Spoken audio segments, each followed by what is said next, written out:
Yan mga buddy, magandang araw sa inyong lahat. Ngayon papakita ko sa inyo kung paano kinakabit yung injector ng Howo 420. D12 ang makina yan mga buddy, 420 na Howo. So ayan ang aking helper mga buddy, si Lionel, yung taga Nueva Ecija yan mga buddy, bago kong halitan mga buddy. So ayan, siyang kakabit niya ng injector. Yan o, yan, paano ilagay yung injector dyan sa cylinder head mga buddy. So ayan, kaisa na siya.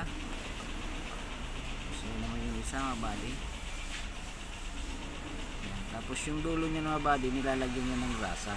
Yan, para yung washer niya, pinaka washer ng injector, hindi malaglag.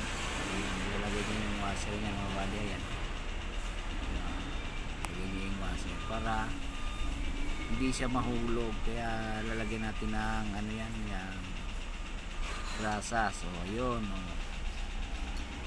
lalagyan niya ng grasa para hindi mahulog yung washer na injector dun sa nozzle tip. Yan.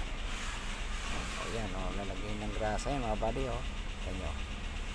So ganyan ang paglagay ng injector mga buddy ng Howo na 420. So yan mga buddy, masilang yung injector niyan kasi nasa loob siya mismo ng cylinder head. Nasa loob yan, tapos tatakpan niya ng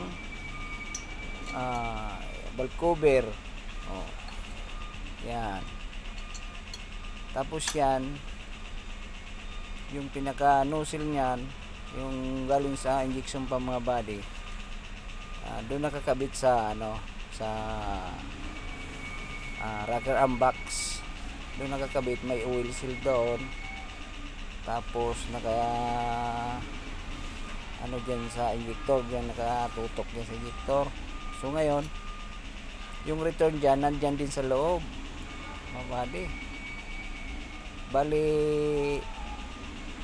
pagka yung mga washer ng ano yan tumagas, so papasok sa makina yung diesel. Kaya kailangan yan, pag nagpalit kayo ng injector, pati yung mga washer papalitan nyo rin para hindi mag-leak yung diesel, para hindi pumasok sa makina.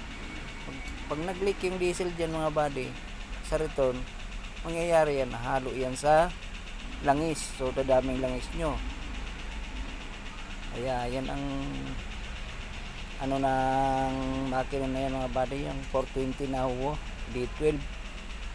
So kailangan tanggal kayo ng mga return banjo bolt, papalit din kayo ng mga washer. Yung washer niyan mga buddy, yung may guma,